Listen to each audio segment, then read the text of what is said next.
കാലിക്കറ്റ് യൂണിവേഴ്സിറ്റിയുടെ first BSc complementary statistics പേപ്പറായിട്ടുള്ള introductory സ്റ്റാറ്റിസ്റ്റിക്സിൻ്റെ ലാസ്റ്റ് മിനിറ്റ് റിവിഷനാണ് നമ്മൾ ഈ വീഡിയോയിൽ ചെയ്യാൻ പോകുന്നത്.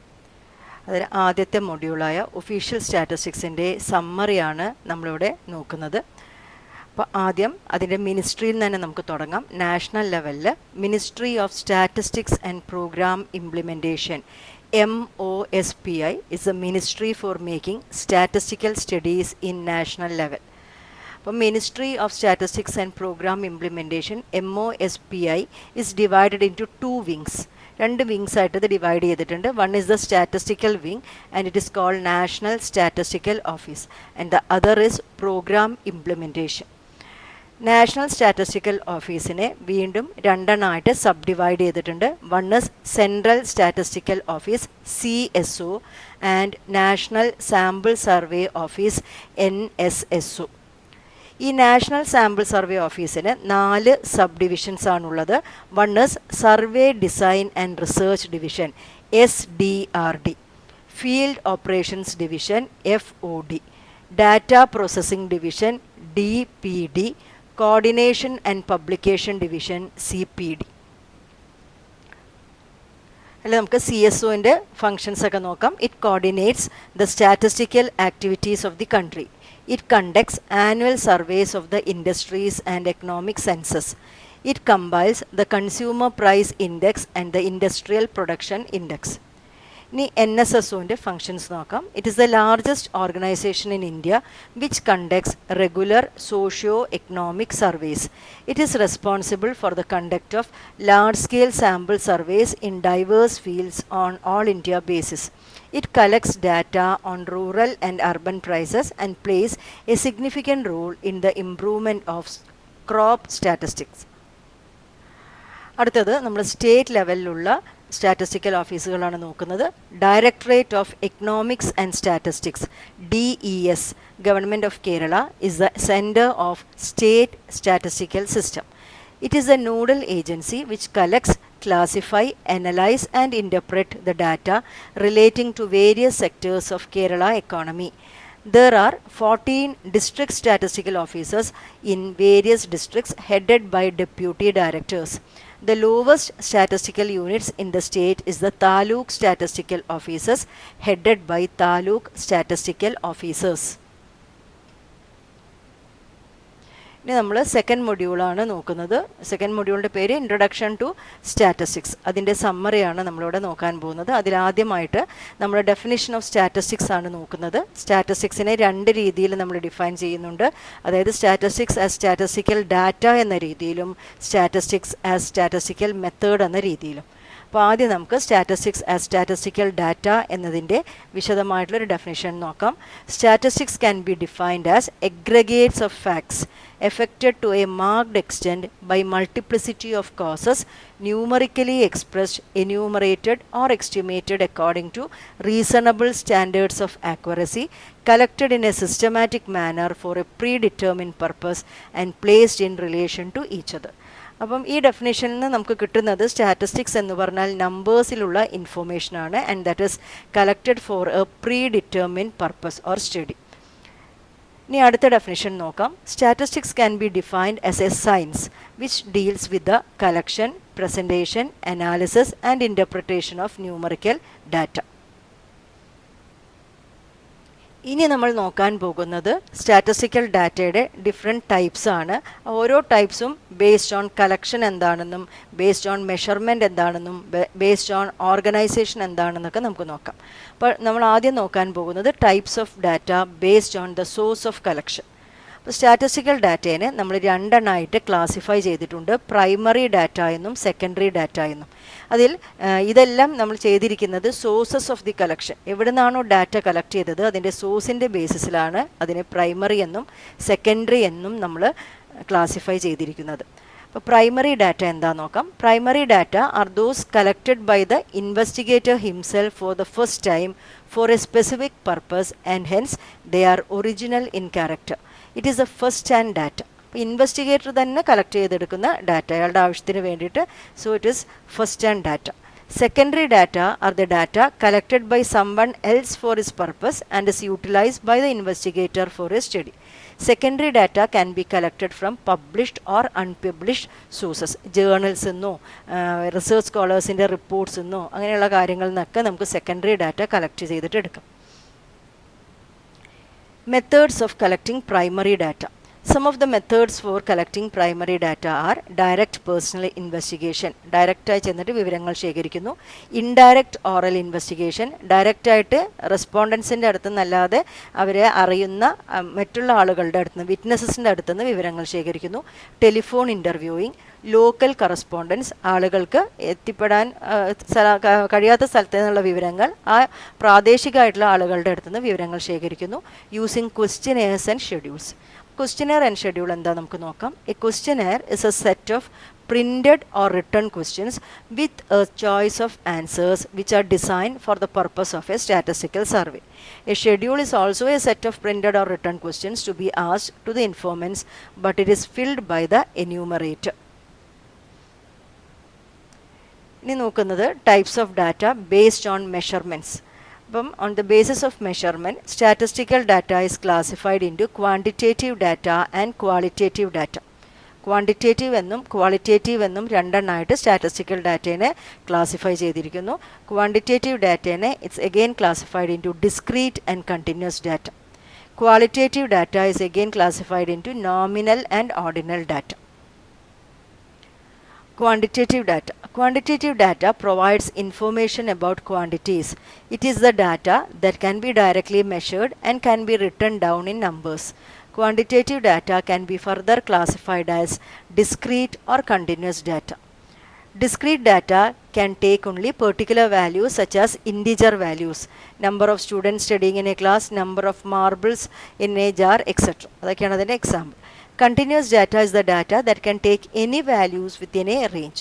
Example, heights of students, lifetime of electric bulbs, etc. Qualitative data or categorical data. Qualitative data is an information about qualities. This data cannot be measured directly. Qualitative data can be further classified into nominal or ordinal data. Nominal data is the type of data that is used to name or label variables without providing any quantitative values. Example, names of people, gender, nationality, etc. Ordinal data is the data which is placed in some kind of order or scale. Example, rating happiness in a scale of 1 to 10, position in a running race, അതായത് first second third etcetera. ഇനി നമുക്ക് വേറൊരു തരത്തിലുള്ള data നോക്കാം. It's called time series data. Time series data is the data that is arranged in chronological order, that is the order of time. Example, population of a country in different years, hourly temperature in a city, monthly rainfall in a area, etc. അടുത്തത് types of data തന്നെ നമ്മൾ നോക്കുന്നു. Based on organisation or arrangement. അറേഞ്ച്മെൻറ്റിൻ്റെ ബേസിസിൽ statistical ഡാറ്റേനെ നമ്മൾ എങ്ങനെയൊക്കെയാണ് classify ചെയ്തിരിക്കുന്നത് നോക്കാം. It's raw data, discrete series or discrete frequency distribution എന്ന് പറയും, and continuous series or continuous frequency distribution. ഇതിനെ അൺഗ്രൂപ്ഡ് ഡാറ്റ എന്നും ഇതിനെ ഗ്രൂപ്ഡ് ഡാറ്റ എന്നും കൂടി നമ്മൾ പറയും. Raw data or individual series. Unarranged statistical data is called raw data. Discrete frequency distribution or discrete series. In a discrete frequency distribution, exact measurements of various items are shown. Frequency relating to such measurements are shown against the. ഒരു discrete frequency distribution ആണെങ്കിൽ അവിടെ നമ്മൾ data വാല്യൂസിനെ നമ്മൾ X values ആയിട്ട് കാണിക്കും. And അവരൊക്കെ ഓരോ പ്രാവശ്യം റിപ്പീറ്റ് ചെയ്ത് വരുന്ന ഒബ്സർവേഷൻ ഉണ്ടെങ്കിലും നമ്മൾ അവർ ഓരോ പ്രാവശ്യം എഴുതുകയും എത്ര പ്രാവശ്യം റിപ്പീറ്റ് ചെയ്ത് വന്നു എന്ന് ഫ്രീക്വൻസി ആയിട്ട് എഴുതുകയും ചെയ്യും. ഇപ്പോൾ 10 എഴുതി അതിൻ്റെ ഫ്രീക്വൻസി 2 എന്ന് എഴുതി കാണിച്ചാൽ ഡാറ്റയിൽ 10 2 പ്രാവശ്യം റിപ്പീറ്റ് ചെയ്ത് വന്നിട്ടുണ്ട്. അവരിപ്പോൾ 12 എന്നുള്ളൊരു വാല്യൂ എഴുതി ഫ്രീക്വൻസി 3 എഴുതുന്നു. ഇങ്ങനെ ഡാറ്റേനെ പ്രസൻറ്റ് ചെയ്യുന്ന രീതിയാണ്, ഇങ്ങനെ എഴുതുന്ന രീതിയാണ് നമ്മൾ പറയുന്നത് discrete frequency distribution. Next is continuous frequency distribution. In continuous frequency distribution, the measurements or data are expressed in form of classes and the corresponding frequencies are also shown against the classes. അപ്പോൾ ക്ലാസ്സസും frequency ആയിട്ടാണ് ഇവിടെ നമ്മൾ ഡാറ്റേനെ present ചെയ്യുന്നുണ്ടാവുക. Classes എന്ന് പറഞ്ഞാൽ 0 to 10, 10 to 20 അങ്ങനെ ക്ലാസ്സസും ഓരോന്നിൻ്റെയും ഫ്രീക്വൻസീസും കൊടുക്കുകയാണെങ്കിൽ this is continuous frequency distribution. ഇനി അടുത്തതായിട്ട് നോക്കുന്നത് ഗ്രാഫ്സ് ആൻഡ് ഡയഗ്രംസ് ആണ്. Graphs and diagrams are statistical methods use to present the complex data in a manner by which it can be readily understood. ആദ്യം നമ്മൾ ഡയഗ്രംസ് ആണ് നോക്കുന്നത്. Diagrams are pictorial representation of quantitative data. അപ്പോൾ പിക്ടോറിയലായിട്ട് ഡാറ്റേനെ, quantitative ഡാറ്റേനെ present ചെയ്യുകയാണ് ഡയഗ്രത്തിൽ ചെയ്യുന്നത്. Diagrams can be classified as 1 dimensional diagrams, 2 dimensional diagrams and cartograms and pictograms. 1 dimensional ഉണ്ട്, 2 dimensional ഉണ്ട് and cartograms and pictograms ഉണ്ട്. 1 dimensional diagrams are line diagrams and bar diagrams. 2 dimensional diagrams are pie diagrams. Different types of bar diagrams എന്ന് നോക്കാം. ഇപ്പോൾ bar diagrams എന്ന് പറഞ്ഞാൽ ഇവിടെ ഡാറ്റേനെ represent ചെയ്യുന്നത് ബാറുകൾ വെച്ചിട്ടാണ്. ഈക്വൽ വിഡ്ത്തുള്ള ബാറുകൾ വെച്ചിട്ടാണ് ഡാറ്റ വാല്യൂസിനെ റെപ്രസെൻറ്റ് ചെയ്യുന്നത്. അപ്പം ഓരോ ഡാറ്റയുടെ മാഗ്നിറ്റ്യൂഡ് അനുസരിച്ചിട്ട് ബാറുകളുടെ ലെങ്ത് വ്യത്യസ്തമായിരിക്കും. ദെൻ സിമ്പിൾ ബാർ ഡയഗ്രം ഉണ്ട്, മൾട്ടിപ്പിൾ ബാർ ഡയഗ്രം ഉണ്ട്. അതായത് ഓരോ വാല്യൂവിൻ്റെ മുകളിലും ഓരോ എക്സ് ആക്സിസിൽ നമ്മൾ മാർക്ക് ചെയ്ത കൺട്രീസിൻ്റെ നെയിമായിരിക്കാം, ഫാക്ടറീസിൻ്റെ നെയിമായിരിക്കാം, അതിൻ്റെ മുകളിൽ നമ്മൾ സെയിൽസ് ആയിട്ടോ പോപ്പുലേഷനായിട്ടോ ഓരോ ബാറുകൾ വയ്ക്കും. അപ്പം മൾട്ടിപ്പിൾ ബാർ ഡയഗ്രത്തിൽ ഓരോ ഇതിന് മുകളിൽ 2 ബാറുകളുണ്ട്. അപ്പോൾ ഓരോ ഇയറിലും 2 കമ്പനിയുടെ സെയിൽസ് അങ്ങനെ ചെയ്യുന്നതാണ് multiple bar diagram. Then we have sub divided bar diagram. അതായത് ഡാറ്റേനെ, ടോട്ടൽ ഡാറ്റേനെ ഒരു ബാർ കൊണ്ട് റെപ്രസെൻറ്റ് ചെയ്യുകയും അതിലത്തെ ഓരോ ഡിവിഷനുകളെ ഈ ബാറിനെ സബ് ഡിവൈഡ് ചെയ്തിട്ട് വരയ്ക്കുകയും ചെയ്യും. Then percentage bar diagrams. Percentage bar diagrams are also subdivided bar diagrams, but data is presented in a percentage manner. പെർസെൻറ്റേജിൻ്റെ മാനറിൽ നമ്മൾ ഡാറ്റേനെ പ്രസൻറ്റ് ചെയ്തിട്ടുണ്ട്. അടുത്തത് pi diagrams or area diagrams. അപ്പോൾ ഇതുവരെയുള്ള 1 dimensional ഡയഗ്രത്തിൽ ബാറിൻ്റെയോ ലൈനിൻ്റെയോ ലെങ്ത്ത് വെച്ചിട്ടായിരിക്കും നമ്മൾ ഡാറ്റേനെ റെപ്രസെൻറ്റ് ചെയ്യുന്നതെങ്കിൽ ഇൻ 2 dimensional ഡയഗ്രം ആയിട്ടുള്ള pi ഡയഗ്രത്തിൽ ഓരോ സെക്ടറുകളുടെ ഏരിയ വെച്ചിട്ടാണ് ഡാറ്റ വാല്യൂസിനെ നമ്മൾ റെപ്രസെൻറ്റ് ചെയ്യാൻ പോകുന്നത്. അടുത്തത് graphs. Graphs are statistical devices which can be used for representing frequency distributions. Frequency distributionനെയാണ് നമ്മൾ ഗ്രാഫ് വെച്ചിട്ട് റെപ്രസെൻറ്റ് ചെയ്യുന്നത്, or relation between 2 variables. The most commonly used graphs of frequency distribution are histograms, frequency polygons, frequency curves and cumulative frequency curves or ogives. അവിടെ histogram എന്ന് പറഞ്ഞാൽ ഹിസ്റ്റോഗ്രാമിൽ നമ്മൾ X ആക്സിസിൽ class ലിമിറ്റുകളും Y ആക്സിസിൽ ഫ്രീക്വൻസിയും വരയ്ക്കുന്നു. എന്നിട്ട് ഓരോ ക്ലാസ്സിൻ്റെ മുകളിലും നമ്മൾ ഫ്രീക്വൻസി ലെങ്ത്തുള്ള ബാറുകളെ നമ്മൾ കൺസ്ട്രക്റ്റ് ചെയ്യുകയാണ് ചെയ്യുന്നത്. ഫ്രീക്വൻസി പോളിഗൺ, നമുക്കൊരു ഹിസ്റ്റോഗ്രാം വരച്ച് അതിനെ മിഡ് പോയിൻറ്റുകളെ, ടോപ്പ് മിഡ് പോയിൻറ്റുകളെ യോജിപ്പിച്ച് സ്ട്രേറ്റ് ലൈൻ കൊണ്ട് യോജിപ്പിച്ച് കിട്ടുന്ന ഒരു ഫിഗറാണ് ഫ്രീക്വൻസി പോളിഗൺ. ആ പോയിൻറ്റുകളെ സ്മൂത്ത് കേവ് കൊണ്ട് യോജിപ്പിച്ച് കിട്ടുന്ന ഗ്രാഫാണ് ഫ്രീക്വൻസി കേവ് എന്ന് പറയുന്നത്. ക്യുമുലേറ്റീവ് ഫ്രീക്വൻസി കേവ്സ് ഓർ ഒജീവ്സ് എന്ന് പറഞ്ഞാൽ ക്യുമുലേറ്റീവ് ഫ്രീക്വൻസികൾ വെച്ച് വരയ്ക്കുന്ന ഗ്രാഫുകളാണ്. ക്യുമുലേറ്റീവ് ഫ്രീക്വൻസി എന്ന് പറഞ്ഞാൽ ഫ്രീക്വൻസികളെ സ്റ്റെപ്പായിട്ട് ആഡ് ചെയ്യുന്നു. അപ്പോൾ 2 തരത്തിലുള്ള ഒജീവ് ഉണ്ട്, less than ogive and more than ogive. ഇനി നമുക്ക് measures of central tendency or averages, അവരുടെ സമ്മറി നോക്കാം.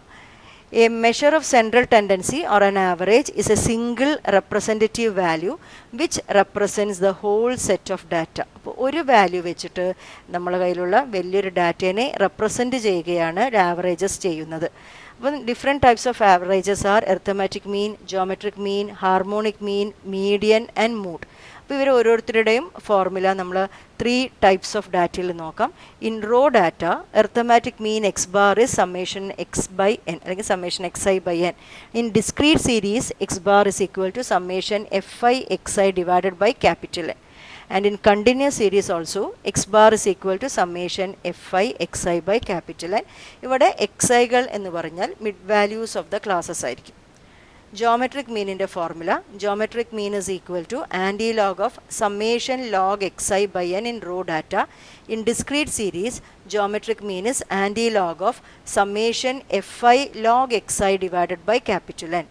And in continuous series also, geometric mean is equal to antilog of summation fi log xi by capital N. Harmonic mean in the formula നോക്കാം. Harmonic mean is equal to n divided by summation 1 by x in raw data. In discrete series, harmonic mean is equal to capital N divided by summation f by x. In continuous series, harmonic mean is equal to capital N divided by summation fi by xi, where xi's are mid values of the classes.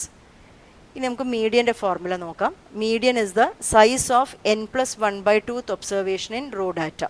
Median is the size of capital N plus 1 by 2th observation in discrete series, and in continuous series median is equal to L plus n by 2 minus m into c divided by f. Mode in the formula നോക്കാം. In raw data, mode is the most frequently occurring observation. In discrete series, mode is the observation having the highest frequency. In continuous series, mode is equal to L plus delta 1 divided by delta 1 plus delta 2 into c. ഇനി അവരുടെ കുറച്ച് properties ഒക്കെ നമുക്ക് നോക്കാം. Empirical relation between mean, median and mode. Mean minus mode is equal to 3 times mean minus median. In the case of two observations, geometric mean square is equal to arithmetic mean into harmonic mean. Arithmetic mean, geometric mean and harmonic mean are called mathematical averages. Median is a positional average. Geometric mean is used to find the average of percentages and ratios. Harmonic mean is used to find the average of speeds. അടുത്തത് നോക്കാൻ പോകുന്നത് measures of ഡിസ്പേർഷൻ്റെ സമ്മറിയാണ്.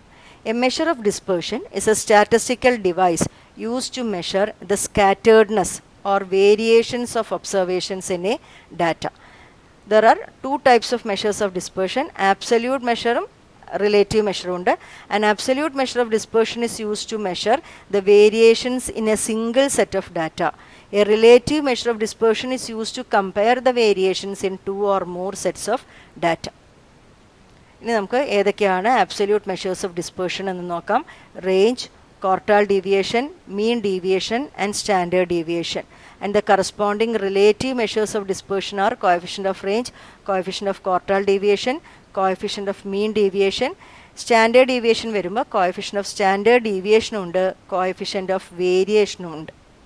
അപ്പോൾ ഓരോന്നിൻ്റെയും formula നോക്കാം. Range in raw data is h minus l, highest minus lowest value. In discrete series also h minus l ആണ്, continuous seriesലും h minus l ആണ്. Coefficient of range is h minus l divided by h plus l. ഇനി quartile ഡീവിയേഷൻ്റെ formula 3 set of ഡാറ്റയിലും Q3 minus Q1 divided by 2 ആണ്. പക്ഷെ ഓരോ ഡാറ്റയിലും Q1ഉം Q3യും കാണാനുള്ള ഫോർമുലാസ് ഡിഫറെൻ്റ് ആയിരിക്കും. The corresponding relative measure of dispersion is coefficient of quartile deviation, which is Q3 minus Q1 divided by Q3 plus Q1. ഇനി മീൻ ഡീവിയേഷൻ്റെ ഫോർമുല നോക്കാം. In raw data mean deviation is equal to 1 by n into summation modulus of X minus A. In discrete series mean deviation is 1 by capital N into summation fi into modulus of X I minus A. And in continuous series also mean deviation is 1 by capital N summation fi into modulus of xi minus a. Coefficient of mean deviation is mean deviation divided by a. ഇവിടെ a എന്ന് പറയുന്നത് ഒരു average ആണ്. It can either be mean, median or mode.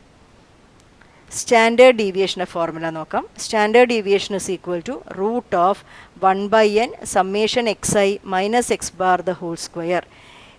In discrete series, standard deviation is equal to square root of 1 by capital N summation fi into xi minus x bar the whole square. In continuous series also, standard deviation is root of 1 by capital N summation fi into xi minus x bar whole square.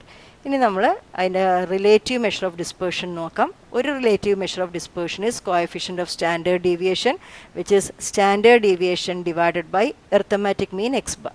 പിന്നെ വേറൊന്നുകൂടിയുണ്ട്, coefficient of variation C V, that is equal to standard deviation divided by x bar into 100. നമുക്ക് box plot എന്താ നോക്കാം. Box plot or box whisker plot എന്ന് പറയും. Box plot is a type of graph that helps to visually organize the data. It gives an idea about the spread of the data. അപ്പം ശരിക്കും പറഞ്ഞാൽ ഒരു box plot നമുക്ക് തരുന്നത് ഡാറ്റയെ കുറിച്ചിട്ടുള്ള ഒരു വിഷ്വൽ ആയിട്ടുള്ള ഒരു പ്രസൻറ്റേഷനാണ് തരുന്നത്. അതിന് പുറമെ ഡാറ്റ എത്രത്തോളം സ്കാറ്റേർഡ് ആയിട്ട് കിടക്കുകയാണ് എന്നുള്ളൊരു ഐഡിയ കൂടി, അതിൻ്റെ സ്പ്രെഡ് എന്താണ് എന്നുള്ളൊരു ഐഡിയ കൂടി നമുക്ക് ബോക്സ് പ്ലോട്ട് തരും. To draw a box plot, the following data points must be identified. അപ്പോൾ 5 data points ആണ് വേണ്ടത്. One is minimum value, other is maximum value, first quartile, second quartile and third quartile. ഒരു box plot വരയ്ക്കണമെങ്കിൽ നമ്മൾ ആദ്യം ഒരു number line വരയ്ക്കണം. അതിന് മുകളിൽ നമ്മളൊരു ബോക്സിനെ വരയ്ക്കുന്നു. ബോക്സിനെ വരയ്ക്കുന്നത് നമ്മൾ ലോവർ ക്വാർട്ടൈൽ Q1 മുതൽ അപ്പർ ക്വാർട്ടൈൽ Q3 വരെ, തേർഡ് ക്വാർട്ടൈൽ Q3 വരെയാണ് അതിൻ്റെ ലെങ്ത് ആയിട്ട് നമ്മൾ എടുക്കുന്നത്. ആ ലെങ്ത്തുള്ള ഒരു ബോക്സ് നമ്മൾ വരയ്ക്കുന്നു. അതിനുശേഷം നമ്മൾ 2 വിസ്കേഴ്സ് കൂടി വരയ്ക്കണം. അതായത് ഈ ബോക്സിൻ്റെ പുറത്തേക്ക് നമ്മൾ ഇവിടെ മിനിമം വാല്യൂന്ന് ബോക്സിലേക്ക് ഒരു വിസ്കർ വരയ്ക്കുന്നു, ആൻഡ് മാക്സിമം വാല്യൂന്ന് ബോക്സിലേക്ക് ഒരു വിസ്കർ വരയ്ക്കുന്നു, ആൻഡ് നമ്മൾ മീഡിയൻ കൂടി മാർക്ക് ചെയ്യുന്നു. അപ്പോൾ ഇവിടെ നിന്ന് നമുക്ക് ഒരു ബോക്സ് പ്ലോട്ടിൽ നിന്ന് ഡാറ്റേൻ്റെ സ്പ്രെഡിനെ കുറിച്ചിട്ട് നമുക്കൊരു ഐഡിയ കിട്ടും. കാരണം ഇത് ക്വാർട്ടൈൽസ് വെച്ചിട്ടാണ് ഡിവൈഡ് ചെയ്തിരിക്കുന്നത്. അപ്പോൾ ഇവിടെ ഒരു 25% ഓഫ് ഡാറ്റ ഉണ്ടാവും അല്ലേ. പിന്നെ Q1-ൻ്റെയും Q2-ൻ്റെയും ഇടയിൽ ബാക്കി 25% ഉണ്ടാവും. പിന്നെ Q2-ൻ്റെയും Q3-ൻ്റെയും ഇടയിൽ ഒരു 25% ഓഫ് ഡാറ്റ ഉണ്ടാവും. ഇതിന് ശേഷം Q3-ൻ്റെ അപ്പുറത്തേക്ക് മാക്സിമം വാല്യൂ വരെ നമ്മൾ ബാക്കി 25% ഓഫ് ഡാറ്റ ഉണ്ടാവും. അപ്പോൾ ഡാറ്റയുടെ സ്പ്രെഡിനെ കുറിച്ചിട്ടുള്ളൊരു ഐഡിയ കൂടി നമുക്ക് ബോക്സ് പ്ലോട്ടിൽ നിന്ന് കിട്ടും. ഈ മൂമെൻസിനെ കുറിച്ചിട്ട് നോക്കാം. What are moments? Moments are arithmetic mean of different powers of deviations of observations from a number. അപ്പോൾ എർത്തമാറ്റിക് മീൻ എന്ന് പറഞ്ഞാൽ നമ്മളിപ്പോൾ 1/n summation, sum divided by number, അതിനെയാണ് നമ്മൾ എർത്തമാറ്റിക് മീൻ പറയുന്നത്. അപ്പോൾ arithmetic mean of different powers of, പല powers, ഇപ്പോൾ 1 2 3 എന്നപ്പം 6 എന്ന് എഴുതാം. ഡീവിയേഷൻസ്, ഇപ്പോൾ difference of observations from an average, A എന്ന് പറഞ്ഞ ആവറേജ്, ഇങ്ങനെ വരുന്നതിനെയാണ് നമ്മൾ എന്ത് പറയുന്നത്? മൂമെൻറ്റ്സ് എന്ന് പറയുന്നത്. There are 2 types of moments, raw moments and central moments. അതിൽ റോ മൂമെൻറ്റ്സ് എന്താ നോക്കാം. Raw moments can be defined as the arithmetic mean of different powers of deviations of observation from an arbitrary constant. ഏതെങ്കിലും ഒരു നമ്പറിൽ നിന്ന് deviations എടുക്കുകയാണെങ്കിൽ നമ്മളതിനെ raw moment എന്ന് പറയുന്നു. The rth row moment about the origin A is given by mu r dash of A is equal to 1/n summation I is equal to 1 to n xi minus A whole raised to r. The rth row moment about the origin 0 is given by mu r dash, which is equal to mu r dash of 0 is 1/n summation I is equal to 1 to n xi raised to r. ഇനി central moments എന്താ നോക്കാം. Central moments can be defined as the arithmetic mean of different powers of deviations of observations from their arithmetic mean. അപ്പോൾ ഇവിടെ deviations എടുക്കുന്നത് arithmetic mean എന്നാണ്.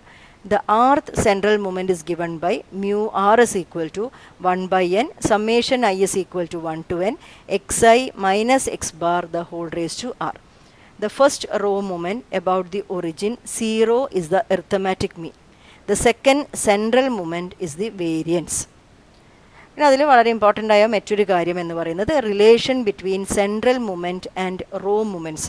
ഇവിടെ നമ്മൾ എങ്ങനെയാണ് ഒരു സെൻട്രൽ മൂമെൻറ്റിനെ റോ മൂമെൻറ്റ്സിൻ്റെ ടേംസിൽ എഴുതുക എന്നാണ് നോക്കുന്നത്. The rth central moment mu r is equal to mu r dash minus rc1 mu r minus 1 dash mu 1 dash plus rc2 mu r minus 2 dash mu 1 dash square minus rc3 mu r minus 3 dash mu 1 dash whole cube plus etc plus minus 1 raised to r mu 1 dash raised to r. Skewness എന്താണെന്ന് നോക്കാം. അപ്പോൾ ഇവിടെ skewness എന്നെല്ലാം പറയുന്നത് ഒരു frequency ഡിസ്ട്രിബ്യൂഷൻ്റെ കേസിലാണ് നമ്മൾ പറയുന്നത്. Skewness means lack of symmetry or asymmetry. ഒരു ഫ്രീക്വൻസി ഡിസ്ട്രിബ്യൂഷനിൽ സിമെട്രി ഇല്ലാത്ത അവസ്ഥേനെയാണ് നമ്മൾ എന്ത് പറയുന്നത്? സ്ക്യൂനെസ് എന്ന് പറയുന്നത്. Skewness can be positive or negative. Skewness is positive if mean is greater than median, greater than mode. Skewness is negative if mean is less than median, less than mode. അപ്പോൾ skewness ഇല്ലെങ്കിൽ symmetric ആണെങ്കിൽ നമുക്ക് പറയാം mean is equal to median is equal to mode. അപ്പോൾ ഒരു negatively skewed ആയിട്ടുള്ള curve ഈ രൂപത്തിലായിരിക്കും ഉണ്ടാവുക. And for a normal curve or symmetric curve symmetric ആയിരിക്കും അല്ലേ. ആൻഡ് പോസിറ്റീവ്ലി സ്ക്യൂഡ് കേവ് ഈ രൂപത്തിലാണ് ഉണ്ടാവുക. Measures of skewness. Carl Pearson's coefficient of skewness SP is equal to mean minus mode by standard deviation or 3 times mean minus median by standard deviation. Bowley's coefficient of skewness SB is equal to Q3 plus Q1 minus 2 median divided by Q3 minus Q1. Coefficient of skewness based on moments. Beta 1 is equal to mu 3 square divided by mu 2 cube, and gamma 1 is equal to root of beta 1, that is mu 3 divided by sigma cube, where sigma is the standard deviation. Next is kurtosis. Kurtosis refers to the peakness of the curve of a frequency distribution. It tells us about the concentration of observations around the mode. If the curve of a frequency distribution is neither too peaked nor too flat, then it is called a normal curve or mesokurtic curve. If the curve of a frequency distribution is flatter than the mesokurtic curve, then it is called a platykurtic curve. If the curve of a frequency distribution is more peaked than the mesokurtic curve, then it is called a leptokurtic curve. അപ്പോൾ നമ്മളിവിടെ വരച്ചതിൽ ഈ black കളറിൽ കൊടുത്തിരിക്കുന്നതാണ് mesokurtic curve. It is neither too peaked nor too flat. Mesokurtic കർവിനെക്കാട്ടും ഫ്ലാറ്ററായി കിടക്കുന്ന കർവിനെ നമ്മൾ പ്ലാറ്റിയകർട്ടിക് കർവ് എന്നും അതിനെക്കാട്ടും പീക്ഡ് ആയിട്ടുള്ള കർവിനെ ലെപ്റ്റോകർട്ടിക് കർവ് എന്നും വിളിക്കും. ഈ മെഷേഴ്സ് ഓഫ് കർട്ടോസിസ് എന്താണെന്ന് നോക്കാം. Coefficient of kurtosis beta 2 is equal to mu 4 divided by mu 2 square and gamma 2 is equal to beta 2 minus 3. അടുത്തതായിട്ട് നമുക്ക് മൊഡ്യൂൾ 3യുടെ റിവിഷൻ നോക്കാം. അതിൽ വരുന്നത് കോറിലേഷൻ, റിഗ്രഷൻ, പിന്നെ ഫിറ്റിംഗ് ഓഫ് കർവ്സ് കൂടിയുണ്ട്. അവരുടെയൊക്കെ സമ്മറിയാണ് നമ്മൾ നോക്കാൻ പോകുന്നത്. Correlation is a statistical device which measures the degree or strength of the relationship between two variables. രണ്ടോ അല്ലെങ്കിൽ അതിലധികം വേരിയബിൾസിൻ്റെയോ റിലേഷൻഷിപ്പിൻ്റെ സ്ട്രെങ്ത് അല്ലെങ്കിൽ ഡിഗ്രി ഓഫ് ദി റിലേഷൻഷിപ്പ്, അതാണ് കോറിലേഷൻ മെഷർ ചെയ്യുന്നത്. Methods of studying correlation. Scatter diagram or scatter plot is a graphical method of studying correlation. Karl Pearson's correlation coefficient. R is equal to covariance of xy divided by root of variance of x into root of variance of y, or R can be written as n into summation xy minus summation x summation y divided by root of n into summation x square minus summation x the whole square into root of n into summation y square minus summation y the whole square. Spearman's rank correlation coefficient. Capital R is equal to 1 minus 6 into summation d square divided by n into n square minus 1, where d is the difference between the ranks. Or R is equal to 1 minus 6 into summation d square plus summation m cube minus m by 12 divided by n into n square minus 1 for tied ranks or repeated ranks. ഇനി regression നോക്കാം. Regression measures the nature of relationship between two variables. The equation of regression line of y on x or regression equation of y on x is given by y minus y bar is equal to byx into x minus x bar, where byx is called the regression coefficient of y on x and byx is equal to n into summation xy minus summation x summation y divided by n into summation x square minus summation x whole square. Actually this is covariance of xy divided by variance of x. The equation of regression line of x on y or regression equation of x on y is given by x minus x bar is equal to bxy into y minus y bar, where bxy is called the regression coefficient of x on y and it is calculated using the formula n into summation xy minus summation x summation y divided by n into summation y square minus summation y the whole square. ഇവരുടെ കുറച്ച് properties നോക്കാം. correlation coefficient R is equal to root of byx into bxy.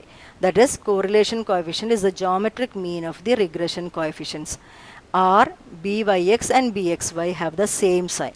Either all the three coefficients are positive or all the three are negative. Byx can be written as R into sigma y by sigma x, and bxy can be written as R into sigma x by sigma y.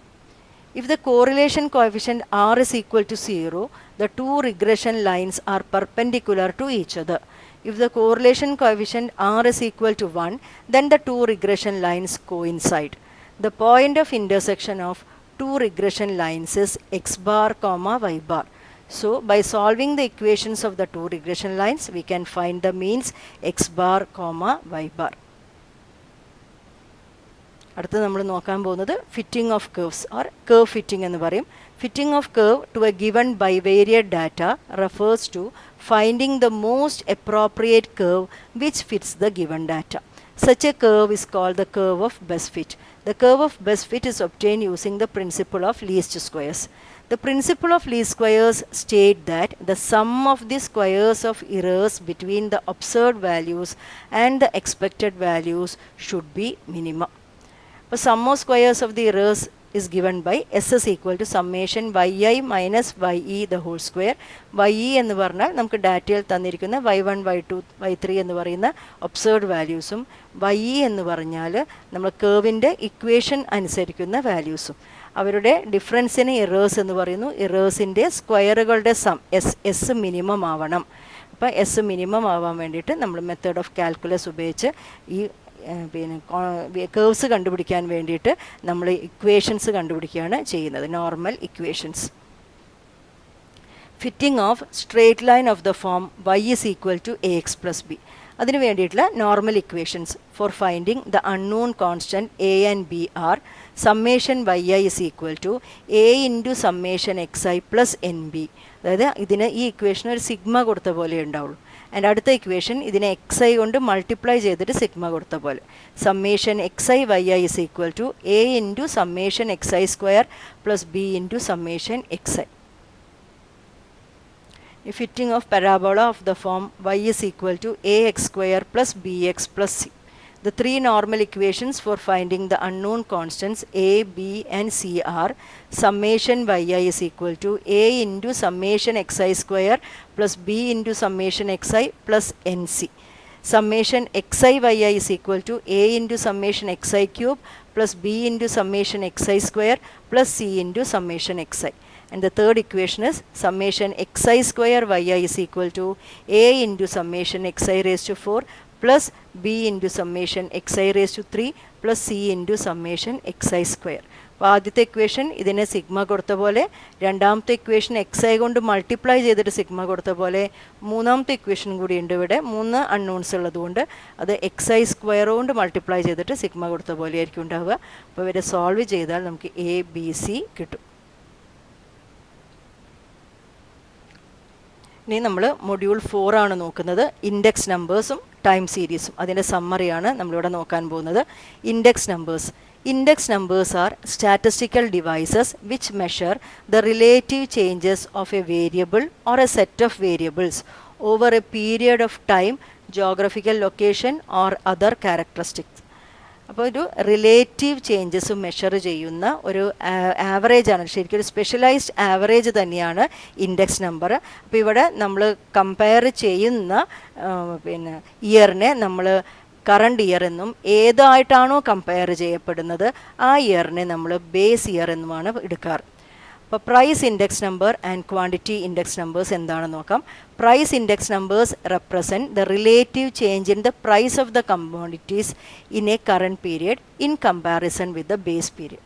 Price ഇൻഡെക്സ് നമ്പറിൽ നമ്മൾ relative changes of prices ആണ് measure ചെയ്യുന്നത് എങ്കിൽ quantity index numbers represent the relative changes in the quantity of the commodities in a current period in comparison with a base period.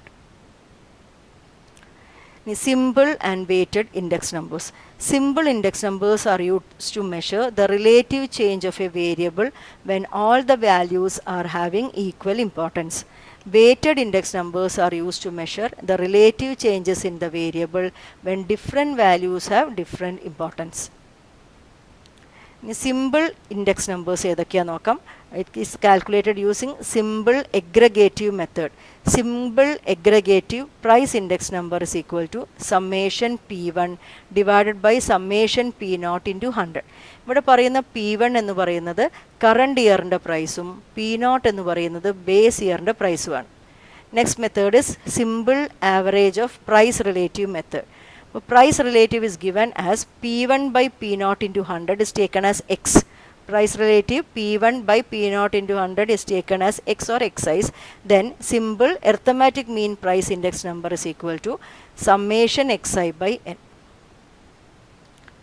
Weighted index numbers. First method of calculating weighted index number is weighted aggregative method. In weighted aggregative method, the index numbers can be calculated using the following method. First method is last payer's price index number. അപ്പോൾ weighted index നമ്പറിൽ നമ്മൾ പ്രൈസുകളെ വെറുതെ add ചെയ്യില്ല, നേരെ മറിച്ചിട്ട് അവർക്ക് ഒരു wait കൊടുത്തിട്ടാണ് ആഡ് ചെയ്യുന്നത്. ലാസ്റ്റ് പേയേഴ്സ് ഇൻഡെക്സ് നമ്പറിൽ നമ്മൾ കൊടുക്കാൻ പോകുന്ന വെയിറ്റ് Q0 ആണ്. Q0 എന്ന് പറയുന്നത് ബേസ് ഇയറിലത്തെ ക്വാണ്ടിറ്റി. അപ്പോൾ L is equal to summation Q0 P1 divided by summation Q0 P0 into 100. Next is purchase index number P. ഇവിടെ വെയിറ്റ് ആയിട്ട് കൊടുക്കുന്നത് കറണ്ട് ഇയറിൻ്റെ ക്വാണ്ടിറ്റി Q1 ആണ്. അപ്പോൾ P is equal to summation Q1 P1 by summation Q1 P0 into 100. Then third one is Fisher's price index number. F is equal to root of summation Q0 P1 divided by summation Q0 P0 into summation Q1 P1 by summation Q1 P0 into 100. Or this is equal to root of L into P. അതായത് Fisher's index number is the geometric mean of last payers and purchase index number. Fisher's index number is the ideal index number. അതായത് index നമ്പറുകളുടെ ടെസ്റ്റുകളായിട്ടുള്ള factor reversal ടെസ്റ്റും time reversal ടെസ്റ്റും എല്ലാം പാസ്സാവുന്ന ഒരു index നമ്പറാണ് നമ്മുടെ Fisher's index number. Second one is weighted average of price relative method. Weighted arithmetic mean price index number is equal to summation Wi Xi by summation Wi. Xi is equal to നമ്മൾ നേരത്തെ പറഞ്ഞ പോലെ price relative ആണ് P1 by P0 into 100. Weighted geometric mean price index number is anti-log of summation Wi log Xi divided by summation Wi. ഇനി നമ്മൾ time series അനാലിസിസിലേക്ക് പോവാം. Statistical data arranged in order of time or a chronological order is called time series. Components of time series. Various fluctuations or movements affecting the values of time series can be classified into four. അപ്പോൾ ഒരു time series എന്ന് പറഞ്ഞാൽ ടൈമിൻ്റെ ഓർഡറിൽ arrange ചെയ്തിരിക്കുന്ന ഡാറ്റയാണ്. അപ്പോൾ population in different years. അപ്പോൾ ഇയേഴ്സ് എന്ന് പറയുന്നതാണ് നമ്മൾ ടൈം വാല്യൂസ്. അതിലുള്ള ഡാറ്റ വാല്യൂസാണ് പോപ്പുലേഷൻ എന്ന് പറയുന്നത്. Rainfall in different months. അപ്പോൾ മന്തുകൾ എന്ന് പറയുന്നതാണ് നമ്മളുടെ ടൈം വാല്യൂസ്. അതിലുള്ള റെയിൻഫോൾ ആണ് നമ്മളെ ഡാറ്റ. അപ്പോൾ അങ്ങനെയുള്ള ഡാറ്റേനെയാണ് നമ്മളെന്ത് പറയുന്നത്, ടൈം സീരീസ് എന്ന് പറയുന്നത്. അപ്പോൾ ആ ടൈം സീരീസിൽ ഡാറ്റയിൽ വരുന്ന വേരിയേഷൻസ് ആൻഡ് ഫ്ലക്ച്വേഷനുള്ള കാരണങ്ങളാണ് നമ്മളിവിടെ പറയുന്നത്. അതിന് നമ്മൾ കമ്പോണൻസ് ഓഫ് ടൈം സീരീസ് എന്ന് പറയുന്നു. First one is secular trend or trend, that is long term fluctuations ആണ്. Second one is seasonal variation and third one is cyclic variations. ഇവർ രണ്ടുപേരും പീരിയോഡിക് മൂവ്മെൻറ്റ്സ് ആണ് or short term fluctuations. And fourth one is irregular variations. Secular trend എന്നാണ് നോക്കാം. By secular trend we mean the general tendency of the data to increase or decrease during a long period of time. It is a long term fluctuation. Second one is seasonal variations. These variations in a time series are due to periodic movement with a period less than a year. Cyclic variations are also periodic variation in time series with period of variation more than 1 year. അപ്പോൾ seasonal വേരിയേഷനിൽ ഒരു periodic movement ആണ്. അവിടുത്തെ period ഒരു വർഷത്തിനെക്കാട്ടും കുറവാണ്. അതായത് ഇപ്പം ഒരു മഴക്കാലത്തൊക്കെ വരികയാണെന്ന് വെച്ചാൽ സെയിൽസ് ഓഫ് അംബ്രലാസ് കൂടും അല്ലേ. ഫെസ്റ്റിവൽ സീസണിൽ സെയിൽസ് ഓഫ് ഡ്രസ്സുകൾ കൂടും. പിന്നെ അത് കഴിഞ്ഞാൽ അത് താഴേക്ക് പോകും സെയിൽസ്. പിന്നെ അത് കൂടണമെങ്കിൽ അടുത്ത മഴക്കാലം വരണം, അല്ലെങ്കിൽ അടുത്ത ഫെസ്റ്റിവൽ സീസൺ വരണം. അപ്പോൾ അത്തരം വേരിയേഷൻസിനെയാണ് സീസണൽ വേരിയേഷൻ എന്ന് പറയുന്നത്. സൈക്ലിംഗ് വേരിയേഷൻസും ഇതേമാതിരി പീരിയോഡിക് ആയിട്ട് വരുന്ന വേരിയേഷൻസ് ആണ്, പക്ഷേ പീരിയഡ് ഒരു വർഷത്തിനെക്കാട്ടും കൂടുതലായിരിക്കും. ബിസിനസ്സിൽ വരുന്ന booms and depressions. Irregular variations. Irregular variations are movements or fluctuations in the time series which are unpredictable and are due to causes which are beyond human control, such as earthquakes, wars, floods, famines, epidemics, etc. Methods of studying secular trend. Secular trend can be studied using the following method: freehand curve method or graphical method. അപ്പോൾ time series graph വരച്ചിട്ട് അതിൻ്റെ trend മനസ്സിലാക്കുകയാണ് ചെയ്യുന്നത്. അത്തരം ഗ്രാഫിന് നമ്മൾ historigram എന്ന് പറയും, historigram. Second one is method of semi averages. അവിടെ ഡാറ്റേനെ 2 സെറ്റുകളായിട്ട് അതിൻ്റെ പകുതിയുടെ ആവറേജുകൾ കാണുകയാണ് ചെയ്യുന്നത്. Method of moving averages. ഇവിടെ മൂവിങ് ആവറേജ് പറയുമ്പോൾ 3 ഏർലി